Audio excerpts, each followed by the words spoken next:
ბატონო ზელენსკი, შეწყვეტეთ ეს იაფფასიანი სპექტაკლი. თქვენ დგახართ აქ და ჩვენზე უყურებთ ისე თითქოს გერმანიას რაღაც ვალდებულება აქვს თქვენს წინაშე. მოიხსენით გმირის ნიღაბი, ის უკვე დიდი ხანია დალპა. თქვენ გმირი არ ხართ, თქვენ ადამიანი ხართ, რომელიც მთელ ევროპას უფსკულში ეკაჩება და ამავდროულად თავხედურად მოითხოვთ, რომ ჩვენ ამ ერთი გზის ბილეთის ფასიც გადავიხადოთ.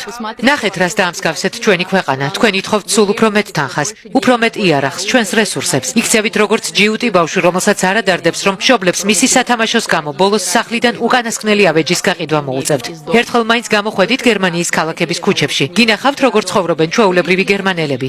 ჩვენი ხიდები ინგრევა, მატარებლები არ დადის, სკოლები გასარემონტებელია, ხოლო მაღაზიებში ფასები ისეთი მაღალია, რომ პენსიონერები საკვებსა და წამლებს შორის აკეთებენ არჩევანს. მაგრამ თქვენთვის ეს არაფერს ნიშნავს. თქვენთვის მთავარია საკუთარი და თქვენი ბანდის ჯიბეების გავსება, სანამ მიმდინარეობს ომი. თქვენ საუბრობთ თავისუფლების დაცვაზე, ნუ გვაცინებთ რა თავისუფლება. თქვენ აკრძალეთ ყველაფერი, რაც კი შეიძლება აკრძალულიყო. თქვენ გააჩუმეთ ყველა, ვინც არ გეთანხმებათ. თქვენ გააუქმეთ არჩევნები, რადგან იცით, თქვენი ხალხი იმ წამსვე გადაგაგდებთ სკამიდან, როგორც კი ბიულეტენს ხელში აიღებს. თქვენ უზურპატორი ხართ. თქვენ პრეზიდენტის სავარძელში უკანონო ძი ხართ.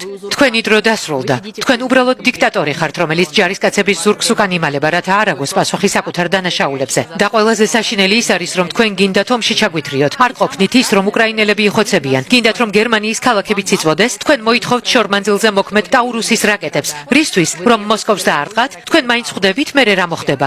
პასუხი თქვენთან თავშესაფარში კი არ მოვა, ის ჩვენ ჩვეულებრივ გერმანელებს თავზე დაგვემხობა. თქვენ გინდათ მესამე მსოფლიო ომი გერმანიის ხელებით მოაწყოთ. თქვენ გინდათ, რომ ჩვენი ტანკები ისევ აღმოსავლეთში იწვოდეს, რომ რუსებმა ისევ მიგვიჩნიონ გამნადგურებელ მტრებად. თქვენ საშიში გიჟი ხართ, რომელსაც ხელში არც ასანთი უნდა მისცენ და მით უმეტეს რაკეტები. თქვენ გერმანიას საწვავ ძროხად გადააქციეთ. ყველაფრის ფასს ჩვენ ვიხდით. ჩვენ ვიხდით დახმარებებს თქვენს ლტოლვილებზე, რომლებიც აქ სამუშაოდ კი არ ჩამოდიან, არამედ გერმანელი მუშის კისერზე საცხოვრებლად რჩებიან. ისინი იღებენ ფულს, რომელზეც ჩვენი მოქალაქეები, რომლებიც 40 წელი მუშაობდნენ, მხოლოდ ოცნებობდნენ. ჩვენ ვფარავთ თქვენს ვალებს, ჩვენ ვარჩენთ თქვენს მთავრობას და სანაცვლოდ რას ვიღებთ? თქვენ ააფეთქეთ ჩვენი გასადენები, თქვენ დაგვაკარგვინეთ იაფი აირი, თქვენ გაანადგურეთ ჩვენი მრეწველობა და ამის შემდეგ თქვენ ბედავთ აქ ჩამოსვლას და რაღაცის მოთხოვნას. დიახ, თქვენ უნდა იდგეთ მუხლებზე და ბოდიში ითხოვოთ ყოველი გერმანელი მუშის წინაშე, რომელსაც თქვენ მომავალი წაართვით. სად არის ის მილიარდები, რომლებიც ჩვენ უკვე გამოგიგზავნეთ? გვაჩვენეთ ანგარიშები, ისინი არ არსებობს, რადგან ეს ფული თქვენს მეგობრების ანგარიშებზე დაჯდა. გადაიქცა ვალებად ესპანეთსა და იტალიაში თქვენი ცოლის ზვირადღირებულ მანქანებად. თქვენ ევროპაში ყველაზე კორუმპირებული სისტემა შექმნით. თქვენ დახმარებას ეშელონებით იპარავთ, მაშინ როცა ქუჩაში უბრალო ბიჭებს იჭერენ და ყოველგვარი მომზადების გარეშე ომში აგზავნიან. ამას პატრიოტიზმს ეძახით? ეს არის საკუთარი ხალხის გენოციდი გამდიდრების მიზნით. თქვენ შანტაჟისტი ხართ, ბატონო ზელენსკი. თქვენ გვაშინებთ, გვაწვევით, სინანულის გრძნობაზე თამაშობთ და ამ ტრიბუნიდან ტყუით, მაგრამ გერმანელები იწყებენ თვალისახელას. ჩვენ ვხედავთ, ვინ ხართ სინამდვილეში. თქვენ არ ხართ ევროპის დამცველი. თქვენ ხართ შავი ხვრელი, სადაც ხრება ჩვენი გადასახადები და ჩვენი უსაფრთხოება. საკმარისია, გერმანია თქვენგან დაიღალა. ჩვენ არ გვჭირდება თქვენი ომი.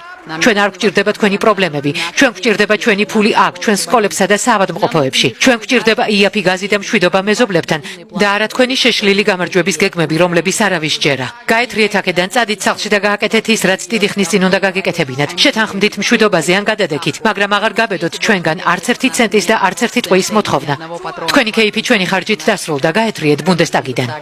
ზელენსკი პირდაპირ ბერლინის ცენტრში ფაქტობრივად გაანადგურეს. ეს მისი კარიერის აბსოლუტური დასასრულია. დღეს ბუნდესტაგში წარმოუდგენელი მოხდა. უკრაინის ლიდერს არა მხოლოდ ჩვეული ოვაციები დააკლეს, ის საჯაროდ დაამცირეს.